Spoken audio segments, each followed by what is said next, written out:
Here I've got Huawei GX8 and let me show you how to locate IMEI and serial number on the following device. So at first let's open the phone dealer, that would be the first method, and enter a secret code which is *#06#.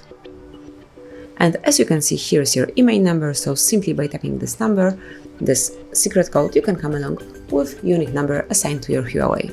Then let's open IMEI number and also serial number through the settings, so you have to access the settings at first, then scroll down to the very bottom of the list and click on About Phone. And now scroll down a bit and in Status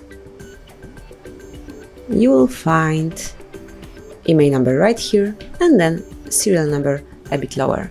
So that would be all, so you can smoothly and easily locate both IMEI and serial number on your device. Thank you for watching, please subscribe our channel and leave the thumbs up.